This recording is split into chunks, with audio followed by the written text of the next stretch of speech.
Okay, good morning or good afternoon. This lecture is entitled From Plato to Augustine via Plotinus and Abraham, because in this particular course in CVSP, basically what we're trying to do is ask ourselves what's being said about our own human life. In a sense, it is a question of philosophy in terms of the original meaning, seeking wisdom.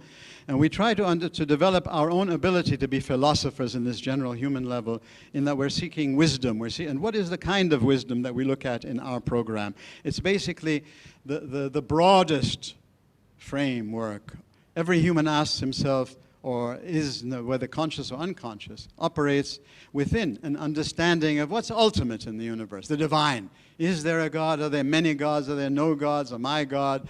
Is it atoms and the void are God? You know, the basic stuff of this, of the Big Bang and then evolution, whatever the great forces are that are working, this is the final ultimate power that's influencing everything, blind evolution. What is it that is divine? What is final and ultimate? And this, of course, is what this will then determine the view of our own humanity. Who are we? And in monotheism, in the image and likeness of God is the first phrase used, and it means that we're in a family and direct relationship with the divine. So the definition of every human, male and female, and every human get their definition and understanding insofar as they understand that they belong directly to God and not to any other human being. This then influences the way we look at society, and then knowledge, and that's very important because the knowledge we're looking for in this search for wisdom is personal, existential, concrete knowledge, in addition to all the wonderful things we get from science and math and theory.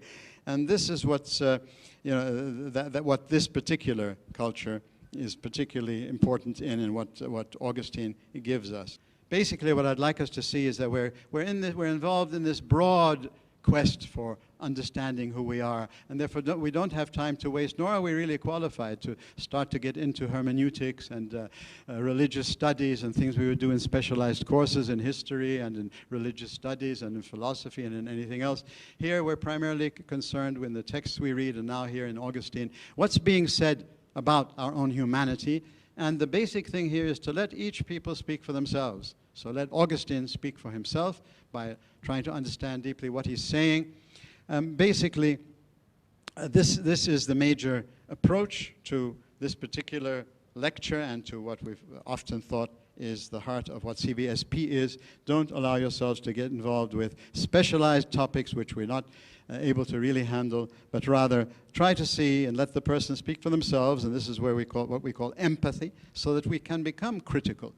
You need to go through empathy to be able to justify your whatever criticism you have. Otherwise, your criticism is just sort of, the latest fashion or superficial. Things that it would be nice to have much more time to go into in detail. I'm just going to point to what the exercise there is and leave it to your teachers to see how they wish to pursue this.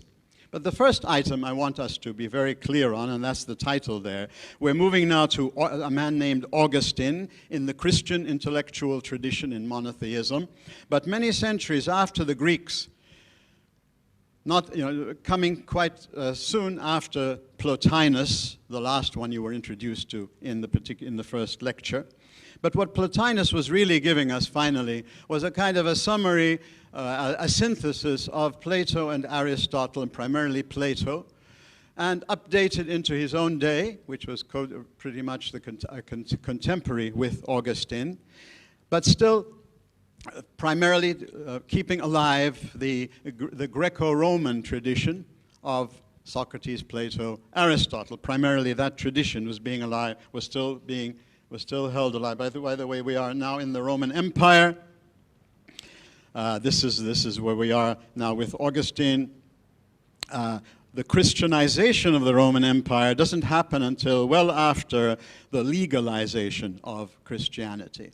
Christianity was legalized through the Emperor Constantine when he claims to have seen a cross in the sky when he was going to battle, and the title, "In this sign conquer." And so he went into battle, he won the battle, and then he decided, wallah, this is pretty good. So he legalized Christianity. Up to that time, around 350 years after Christ, Christianity was illegal in the Roman Empire. So it enjoyed some times of peace, but recurring persecutions all the time. So it was legalized, but it wasn't really Christianized. For some centuries, you couldn't really speak about Europe as truly Christian.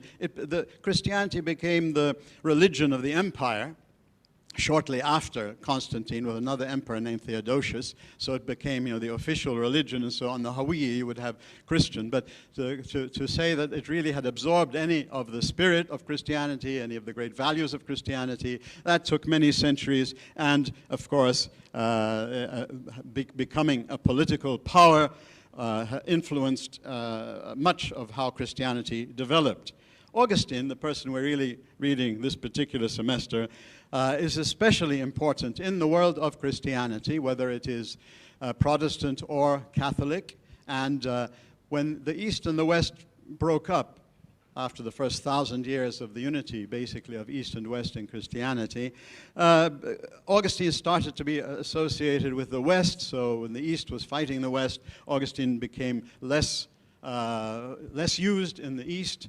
Recently, in the Orthodox theologians all over the world, in America particularly, have been trying to get their fellow Orthodox theologians to stop fighting battles of the past and to recognize that Augustine was a universal saint of both the East and the West. So what he presents to us in the book you're reading, the Augustine's Confessions, is an excellent example of allowing someone to speak for himself, or a whole culture in a sense, because Augustine became important because the way he presents the Christianity or the Christian world in the Confessions in a very personal way, a very autobiographical way, at the same time captures the main rhythm, the main aspects of what Christians still hold to be the heart of Christianity. So in the 21st century, people who still are living their Christianity as a way of life and not just as a dogma, very much are in touch and feel that Augustine speaks for them.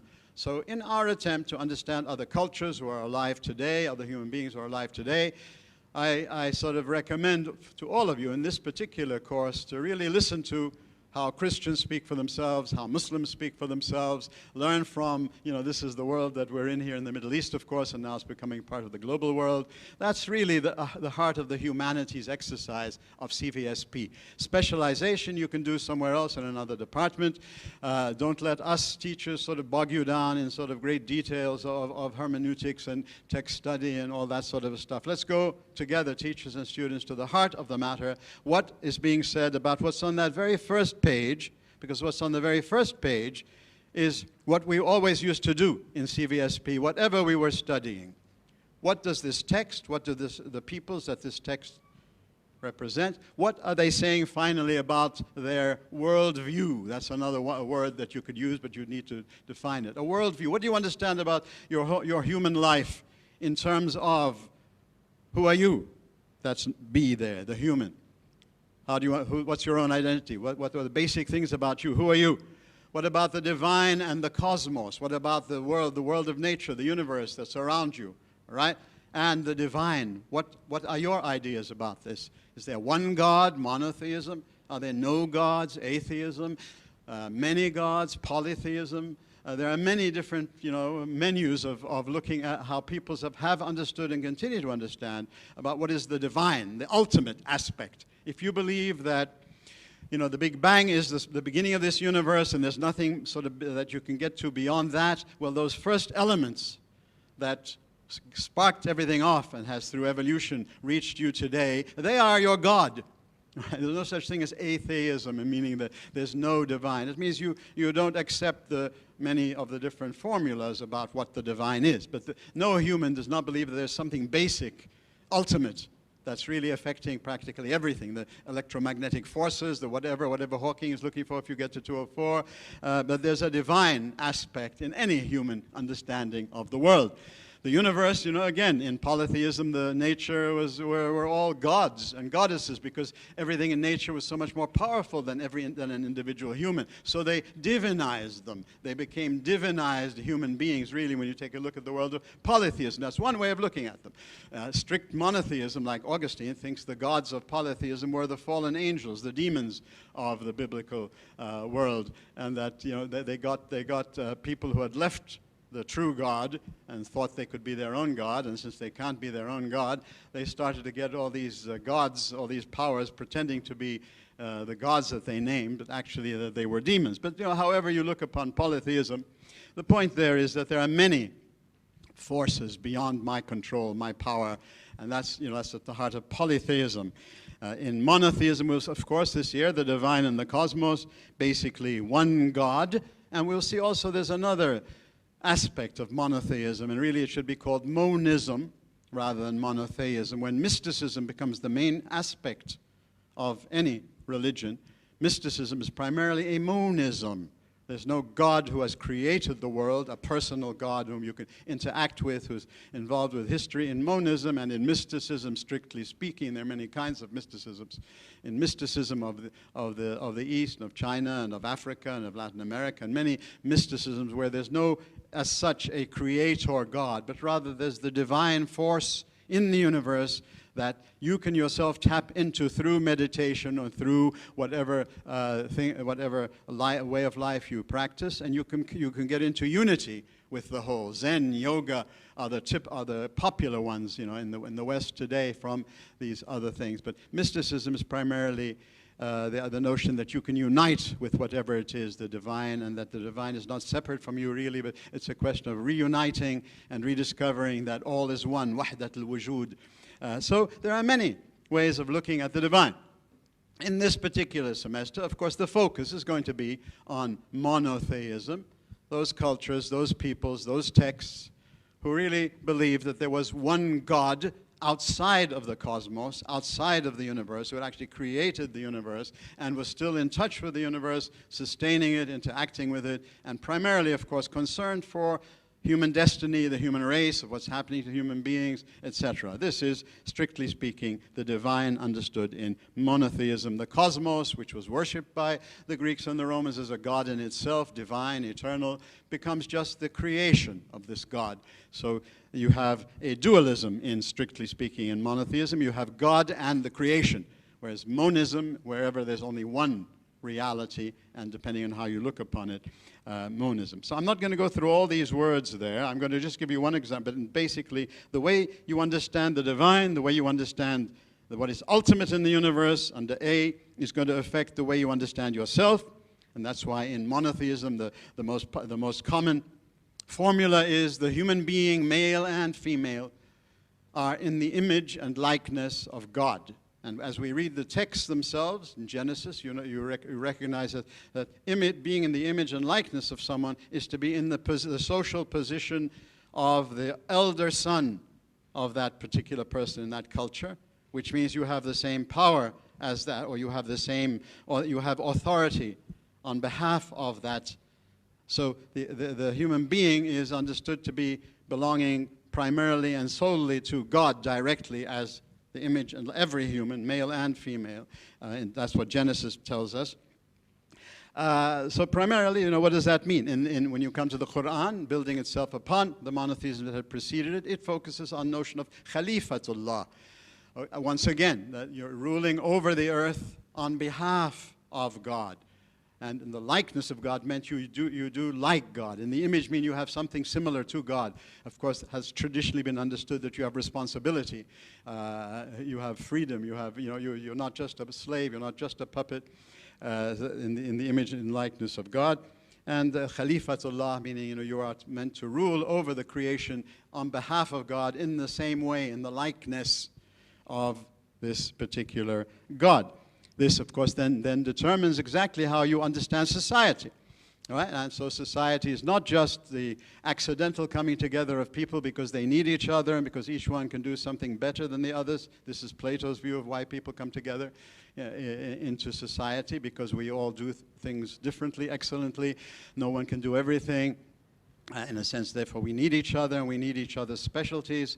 And so we come together for the good of our individual good and for the good of humanity. What monotheism adds is that it's not just functional, it's not just to get something, it's not just because of our nature, if you like, but it's primarily because once you recognize there's only one God and this one God owns every other human, your children are not your own. One of the main things the prophets in the Hebrew scriptures keep coming to their people saying, you are sacrificing my children to Baal and to Ishtar and to these other gods. So the children never belong to any other human. They belong directly to God in this understanding of who we are as human beings. Therefore, society means we are a brotherhood. That's why the term brothers and sisters is often used in monotheistic lingo.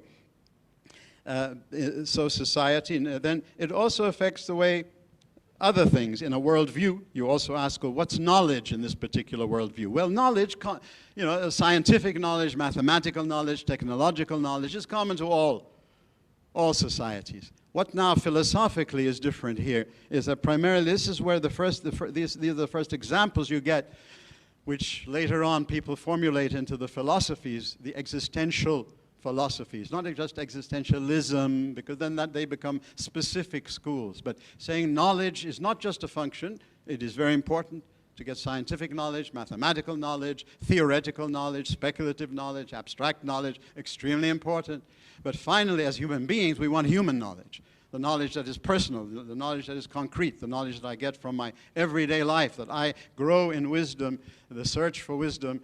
Philosophy meant the search for wisdom. It's not just what you do in a specialist department. It means every human is a philosopher in this sense, insofar as every human is seeking wisdom, and in this sense, existential wisdom, the wisdom to understand, what's happening in my life, where am I going, what's happening. So knowledge, existential knowledge, which then becomes a very important part of philosophy in the 20th century, comes right out of the monotheistic literature rather than from the Greek and Roman literature.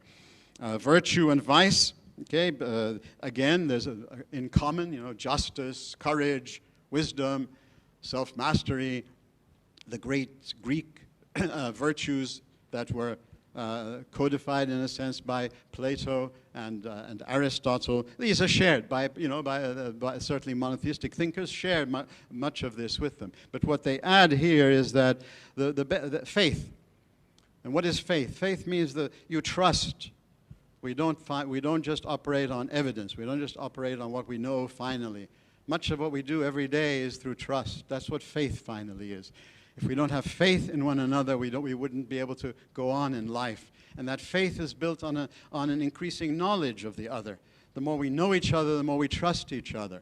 And this is the concept, of course, of faith in God in monotheism, the basic understanding of faith in monotheism, not just to believe in this religion or this dogma or this, but to have in some way, finally, existentially, personally, not just as part of a community. That's important because you're not separate, you're not alone. But true faith is when you have actually learned or to experience this divine in one way or another, and to be able to trust that divine in one way or another. You use all of your study and all of your critical apparatus and all of this, but faith is a dead faith unless it is finally the way Augustine is presenting it in the Confessions. After 30 years of living in the Greco-Roman world, rejecting the Bible and monotheism as not worthy of a great thinker, he then starts to understand and get into monotheism existentially, personally, to understand it properly, to experience it, and after 11 years of seeing it and growing in it, he expresses his faith in God in this book you have, The Confessions, which is considered probably the first real autobiography. Previously, when people wrote their autobiographies, they want to show how wonderful they were. If you read this, he's really trying to understand himself, and so he doesn't hide anything about all the negative things that he was doing, as well as the positive. He does not present himself as a wonderful fellow. He presents God as a wonderful fellow, and through the Confessions, he tries to reflect on his own life after 11 years in monotheism, and expressing it in the book called The Confessions. So knowledge, virtue, and vice now becomes a function of faith. Faith and faithlessness. Virtue is faith. Vice, evil, is faithlessness. Not just doing the right thing or making a mistake, an error, All right? That's right and wrong, very simply, however you codify it. But now it takes on a human dimension. That is, it's a function of faith. You may be doing the right thing, but for the wrong reason. Right? And if you're not doing something, you're not doing the right thing for the right, if I'm not helping you because I genuinely want to help you, because I genuinely see you as my brother, as I genuinely see my own responsibility for you, because God has given me something to give to you, then my dealing with you is maslaha. I want you to vote for me, for something, or I want to get something out of you. Okay, faith takes you beyond. That's the normal human situation, right? The claim of faith, and of course, you don't have to accept that this is true. Just try to understand what people who really believe there is a God and have faith in them, they have, for whatever reasons, they have come to their own personal existential conclusions that this God really exists, that actually living in the presence of this God and living the way of life of this God and with other people is really the best way, after having tried many other ways. This was Augustine. He tried everything else in his day that was important before he started into this one. But basically it is faith, and faith and love are together. Love is the actual expression of faith. Faith without love is dead. Faith without love is just dogmatism. It's just blind faith. It's just sort of, following something. Faith takes on its true human meaning in love. And love simply means the way you relate to other people. Love is not here a feeling. It's not how you feel about others. Right? The prophets and Jesus and the Prophet Muhammad may not have felt very nice about the people who were, but what they were trying to do genuinely, in whatever way they were trying to do, was to present something good for their fellow human. They were trying to do something for the benefit of the fellow human, whether they're rightly or wrongly in their judgment. But love is the way you practice your relationship with other people, the way you serve them, the way you put them equal, loving your neighbor the same way you love yourself. Everybody knows how to love themselves. Right? Okay, model your relationship with other people on that basis. Treat them the same way you treat you. Then faith takes on a concrete social, historical, personal, human, genuine meaning. In the Bible it says, the devils have faith. They believe God exists, but they certainly don't love God. All right? And so faith in our human life is connected directly and organically to love, to the way we treat people. If we don't treat people as fellow as brothers and sisters, as family, as people whom we have a family responsibility for. We're not responsible for their sins. That's the mistake people simplistically make sometimes. No one is responsible for the sin of anyone else, but we're responsible in the sense of caring in a family way for all other humans. That's the, virtue and vice then become a function of love. Love God beyond everything else. Love your neighbor the same way you love yourself. This is the commandments, the 10 Commandments of Moses. This is the law. This is the prophets. This is what Jesus brings in the New Testament. He summarizes everything in the law, the Sharia, in the prophets, in saying that, it's all great, it's all fine if you understand it and practice it properly. And that is with this human attitude, this human spirit, this human expression, that the 10 Commandments are merely expressions of how to love God and how to love your neighbor.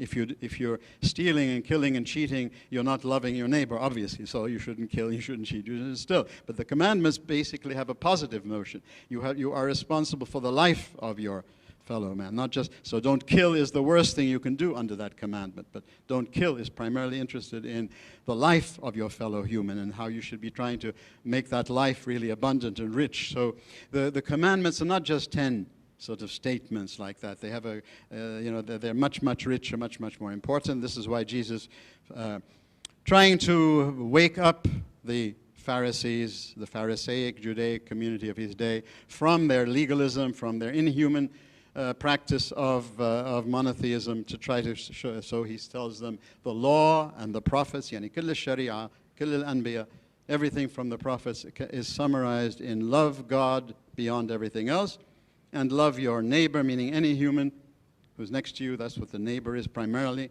It has other meanings sometimes, but primarily because in the example Jesus gives in the Bible, the neighbor is the enemy of the Pharisee, the Samaritan. We don't have time to go into all that, but this is the background of Augustine. This is the background of Christian thinking.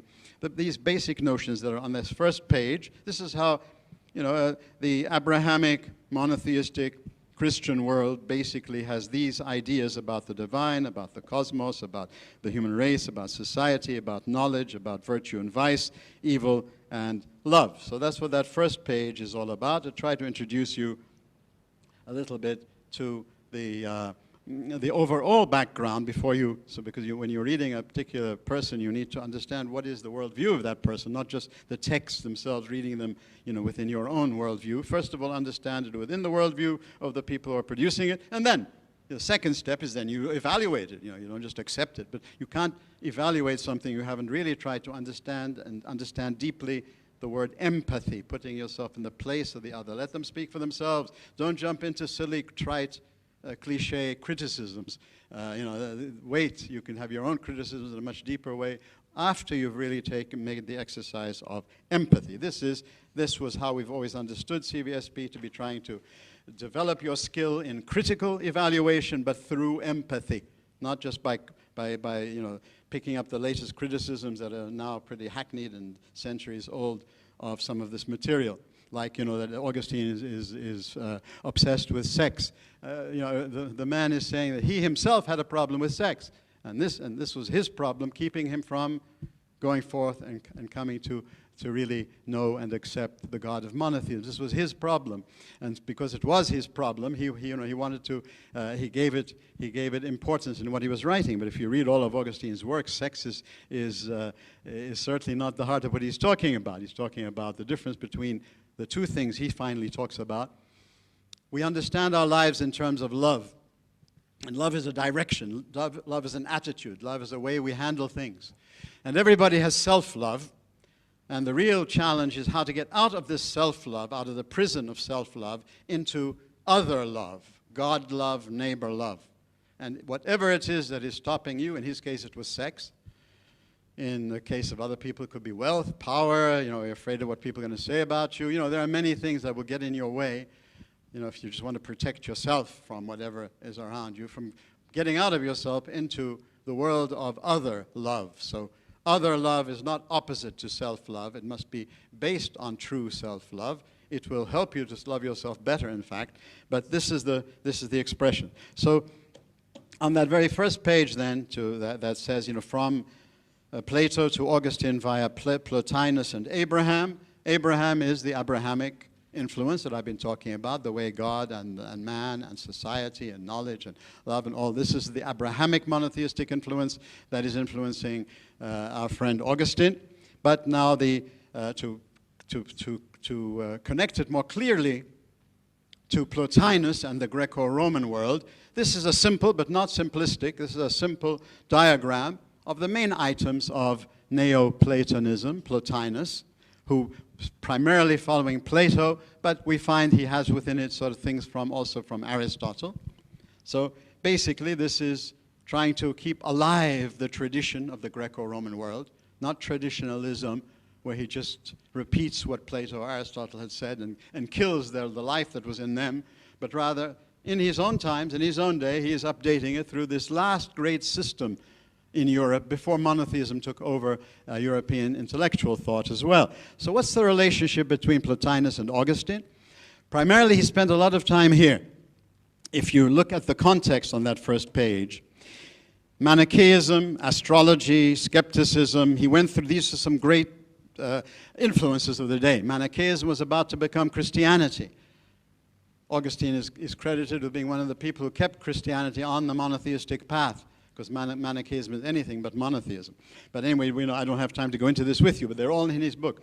Astrology, the stars. He finally gives you some very good, interesting comments there on why you shouldn't take astrology seriously if you wish to read some interesting and some thoughtful and very intelligent comments on astrology. But he spent time with these things. He let them speak for themselves. He went into them. He didn't just read books about them and condemn them. He was looking for the truth. All right, he was seeking wisdom. This is philosophy, the search for wisdom. All right, and then into skepticism. And then his famous response to skepticism after living with them, this philosophy of skepticism, you cannot be sure of anything. How do you know you're not being deceived right now?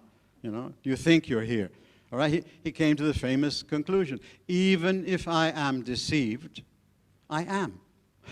Someone who isn't cannot be deceived. So at least my self-existence is there. People usually think of Descartes, 1400 years later. Descartes was just aping Augustine and putting it into the way he wished to put it into his own day. But Augustine actually does something extremely interesting. He goes from that to say, I now have a second certainty immediately, and that is knowledge. I know at least one thing, that I exist. And then there's a third thing that immediately hits my certainty. So he gets three things, three certainties in this rationalistic analysis and attack on or response to skepticism. Three things I can be sure of. My own existence, knowledge, because I at least know one thing, that I exist, and then my response to this, my will. I love the fact that I exist and that I know. Not existence and knowledge, they don't just come to me like a computer, data. No, they come to me in a human way. So my human response. And this is the heart of his view of the human being, finally, which influences philosophy greatly. The human being, his deep analysis of the human being as existence, not understanding, and existence, knowledge, and will. All right? I exist, I know, I will, and memory, understanding, and love, the will. All right? Will is the love. I either love it or I hate it, but I respond to it. I don't just receive it as data. Okay? So these three things for him are absolutely certain. And this, by the way, is the materials. Now, let me tell you a little bit about these fly sheets, just in case I run out of time. The primary things on the fly sheets that you might want to focus on later on is the things on page 2 and 3. Page 4 are just references to things on page 3. And page 2 is just, is going into something you can wrap your minds on in a class and in discussion. The relationship between reason and revelation. Al-manqul wal-ma'qul. There are other ways of expressing it, okay? That which comes to us from tradition, or that comes from revelation, and that which comes to us from our own minds, our own reason. What's the relationship between reason and revelation? How he gives you his own understanding that they are interrelated with each other as human realities, not just as religious realities. We are always reaching knowledge on the basis of an element of faith and an element of reason. The two together, for him, they're not separate. Whenever we reach knowledge of things that are human, of things that go beyond mathematics and science and all of this, the knowledge is always a function of faith, experience, existential experience, data, and our reason reflects on it to give us our conclusions. So the coming together of the two of these things are expressed in those 4 texts of his on page 2. Very quickly, I don't have time to go into them in detail, but that's what I would have liked to have gone into more, but that's there as a working paper. Then page 3 is the heart of his view of the human being, the philosophical view that influences philosophy up to our own day, in one way or another. The heart of existential philosophy is in fact present in his view of the human being. And so that's, there, the memory, understanding, and will. So just in case I don't get to them, that's what I would like you to think about with your teachers if they wish to pursue it in this way. There are references from the text, and there are many other references in the text yourself if you want to do a philosophical understanding of his view of man and not get yourself bogged down into periphery matters, which is not our expertise. So primarily now the relationship with the Greek. Okay, Plotinus finally brings together much of what was in Plato and with some things from Aristotle into this system. What is reality really? Where do we fit into reality as such? Reality, finally, there is the ultimate reality, which he calls the one. Right? The one is ultimate. That's, we don't define the one. The one defines everything else. Or you look at everything else in terms of the one. But primarily the one is beyond reason, beyond everything we can think about, beyond everything we do. But it's the source of everything. So it's like the sun. All right? We don't know what the sun is until we study it. We go up there and study it. But we realize that basically, this was Plato in his cave story, we realize that the world would not have life or light without the sun. So we see that the sun is the source of everything that's living, and light, so we can see it all. All right, so how do we recognize the one? We recognize the one through its manifestations, its emanations. First emanation, nous, the intellect, Plato's forms, if you like, right? And that's the terms he used, and all these have to be gone into detail because they don't just mean the word you see there, but the first major emanation of the one is nous and intellect. The second major emanation is psyche, or world soul. And so you have this triad, not trinity, because trinity will mean something totally different in Christian monotheism. You have this triad, which is the heart of his monistic view of the world. There's no creator. The one is not the creator. The one is just there, eternal, always there. You don't ask where did the one come from. The one has always been there, and therefore nous has always been coming from the one, and psyche has always been coming from the one. Just like the sun, you don't say, the light and the warmth have been coming from that sun, as long as the sun was there. You don't ask where the sun comes from at an intellectual and spiritual level. Here, you don't ask where the one comes from. You do ask where the sun comes from physically, of course. But the analogy here is the one is that which is totally ultimate, but we relate to it through its emanations, through what it gives us through nous and psyche. And psyche then gives off two other basic emanations, but they're minor, body and matter. So what do we conclude from this? Okay, Augustine found in this system the best philosophy of the day. In his day, what was being offered to him were all materialisms. For him, they tended to be fantastic, or they tended to be sort of illogical. But this particular way of understanding human life appealed to him, because for one thing, it helped him see how there is a spiritual reality, and not everything is not just materialism. So basically, then the one, nous and psyche, what does he do with it, however? He doesn't just ape it, he doesn't just use it, or else we wouldn't have a Christian worldview that we get from Augustine. What he does is he monotheizes it. He says the one is actually not the way these philosophers are thinking about it, abstract, distant, not caring about anything other than itself, just simply automatically emanating, automatically giving things. No, the one actually now, through our experience of this monotheistic God, through our now developing faith and experience of this God, is that finally we can trust that this God is the creator of everything else, and creates freely, not out of necessity. The one out of necessity gives forth nous and psyche. God does not create, no one can force God to do anything. God simply creates because he is love. All right, that was the final definition of God.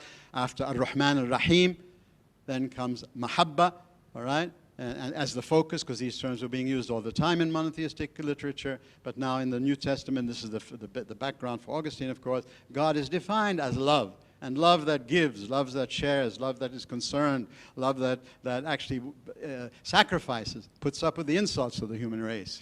And of course, for him, actually, in some way or another, the divine expresses itself through Christ and the sacrifice of Christ on the cross. So the cross becomes the ultimate symbol of divine love. That love is not cheap. Love is not just saying nice things, but love is putting your life where, so that Jesus is understood to be the Messiah, the Word of God. The word meaning the communication of God, that God, you can never know God, Allahu Akbar, God is transcendent, God is beyond everything, but insofar as a human can experience God, this is what Jesus, the Messiah, comes to mean for Christians and for Augustine. That basically, this God, the one, is not just the one is now the God of Abraham, the God of monotheism that creates out of freedom. And so for the next major adjustment he makes of this system is the psyche, the soul now, the world soul, generally speaking, but your individual soul here, for him, it's individual souls. He doesn't believe in a world soul anymore. He believes in you and me, the individual souls. The individual soul is made up of memory, understanding, and will. All right? And so that's where he plants that understanding now, the human being, differently because he focuses differently on what we are. He now describes us through memory in a new and unique and original way. He describes understanding in a new and unique and original way. He describes the will, particularly now, in a very forceful way. And the focusing now on the will, that's what finally drives us. That's what finally decides who we are. It's our love and our will and our action, what we choose and decide, that decides whether we're a great human, we're a somebody or a nobody. Not just our intellect, because we can be very, very intelligent, but we can be very evil. All right? For the Greek and Roman, this doesn't happen. If you're really very intelligent, you'll be good. It's kind of automatic. The monotheistic whole literature and the experience of the monotheistic experience, and certainly of Augustine, is that the more I know, the more evil I can do. The more intelligent I become, the more power I have, the more my will becomes indeed free. And so therefore the will is what you really need to focus on. So reason, wonderful. All the things that have been said about reason, he takes up from the Greeks and the Romans. But he finds it lacking the dynamo. What is it that finally makes me a great person? Is it just my intellect, or is it not my will? So the memory, understanding, and will are redefined now, represented as, why is that important there? Because in this system, evil is simply distance. Body and matter are the sources of evil. Right? The farther away you get from the sun, the less light and the less warmth you get. The farther away you move from the one which represents ultimate goodness, if there, you're moving towards less and less goodness to evil. This is fine abstractly and speculatively, but Augustine says in practice, existentially, in experience, and I find this is the monotheistic literature all through anyway. That's why I accept it, because now I understand it. Augustine is telling us that basically evil comes from the will, not from distance, not from the body and from matter and sex. It depends on how you use the body and sex and matter. If you use it only for selfish reasons, then you create evil. If you use them in a good way, they're all created by God. Everything is good in itself. Sex is good in itself. Okay, it goes wrong because of the abuse of sex, by the wrong use of sex. Like he got himself obsessed with it, and so it was enslaving him from the much better which was waiting for him. It was only when he was set free from this, and this is what he believes is grace, the Holy Spirit of God, the grace of God comes and sets him free to be able to be free again from this obsession to sex and be able to get into the world of divine love, the world of other love, and to develop further. So nothing in itself that is created is evil. This is the basic view of the biblical material. God creates everything, and he looks at everything. Everything is good in itself. Sex is not the original sin. The original sin is the feeling you don't need God. You can sort of not be grateful to God. You can believe anything about God. The basic notion.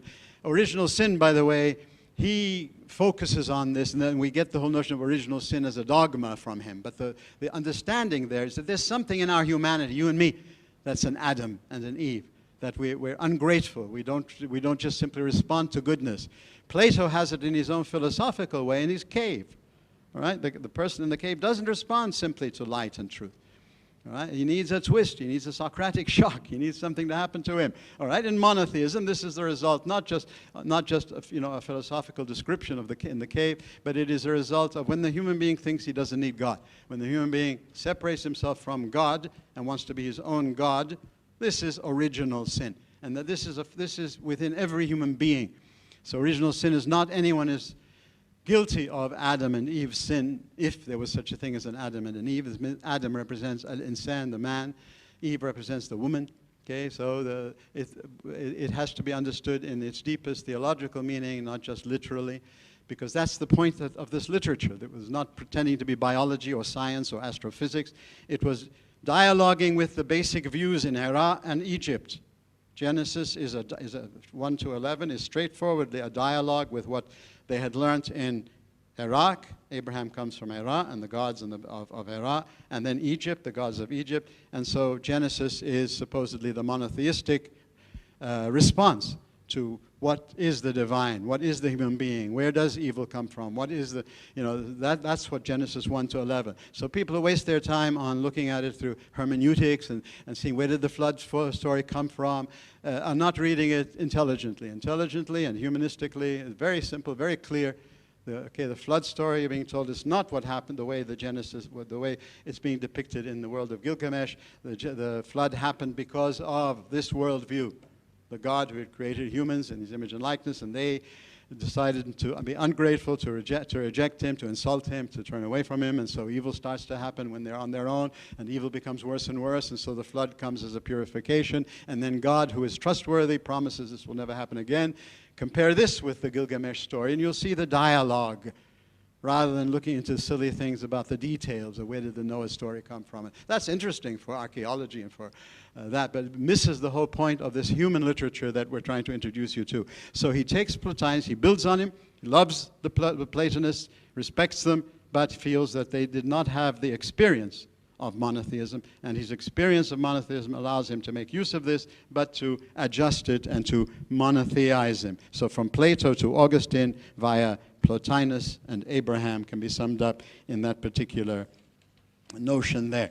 With whatever time I have left, let me just say a word or two about the two basic topics there. In terms of reason and revelation, okay? If you don't experience something, you can never understand it. Faith is the correlative of experience. Why would you want to trust somebody unless you've experienced that person as trustworthy? How can you ever describe what's outside of this room until you go and look and see what this outside of this room is? These are the images he uses. You know, faith is the door into a whole world of experience. So if you sit here dogmatically thinking, speculatively thinking, is there faith, is there not faith, is there a God, is there not a God, you know, blah, blah. If you never get into the world where, you know, where this God is being, experienced in a serious way and lived in a serious way, that's where you understand it, and that's where you can accept or reject it. That's where you can get understanding, because he tried this with Manichaeism, he tried this with astrology, he tried this with everything. After having the experience, reaching understanding, so faith and reason leading understanding, he rejects. And so that's our freedom finally. That's critical thinking. After experiencing, reflecting, and over time, and being open always to that, okay, then we can be critical in terms of what do we accept in this, what do we reject in this. Critical doesn't come cheaply, the notion of being critical. So this is what he thinks he has done all his life, and these are just 4 little snippets from what he writes there, but just to give you an idea of how he brings the two together. And as I said, the last page is exploring the life world of the human self, the Lebenswelt in German philosophy, the human world. Okay, we want to study the world of biology and astrophysics, but we also want to study as deeply and as profoundly, because it's more important for us, as carefully, the life world of the human being. And that's what he's great in giving us his work, the first in-depth psychology, before Freud, well before Freud, the first autobiography. He's the first in many things, and he influenced many, many people of different, you'd be surprised the people who used to carry around the Confessions with them throughout history as not just sort of, your sort of garden variety Christians or etc. So this is the work you're reaching. I am running out of time, and so, but just one last thing about one philosophical issue, to see how a philosophical issue can be approached existentially and not just theoretically. The problem of evil. If God is so good, how has he ever allowed so much evil to happen? Okay? He says this is a philosophical issue, and there have been lots of arguing about it. He says, finally the individual human, you and I have to settle it for ourselves. We make use of all this dogma and all of that, but finally, if we have no experience of God, then what's the point? Why believe in a God? But if we really have a serious interest in this God, and we're getting to know this God more and more, we ask ourselves the question, is my experience of God ever having with it any sort of evil? On the other hand, my will and the will of humans around me, my experience of my own will and the will of people around me, is that always that's where evil is coming from, at the international level, at the medicine they're selling us, at the meat they're selling us. These people are not ignorant, they're not stupid, they just are, they have a bad will And so evil and misery is coming out all the time of a human will that's abusing good things, abusing freedom. The experience of God, not just the thought of God, what is God abstractly, because monotheism tells you can never really define God anyway. All you can do is sort of try to understand some things about this God, but you're invited to live this God, to experience this God existentially, if you have this experience. And that's where empathy comes in. You don't have to have this experience. You may not be interested in it, but you need to know that your fellow humans, and that's what Augustine represents, they really believe that you can experience this God, you can come to trust them more, you can try to come to the conclusion this God in no way should be held responsible for the evil that's happening. Man's inhumanity to man can be placed very simply, concretely, empirically, evidentially in every day your own will, every day the will of people around you. Every day you see the will of the rulers, the gods of this world today, the game of nations. You see the evil coming. So why should your philosophical conclusions be abstract? Let your philosophical conclusions be existential. Using reason, using everything that you do, you use speculatively, but not forgetting the human level of experience. Thank you. I hope you've gotten something from this to move on. It's a difficult subject.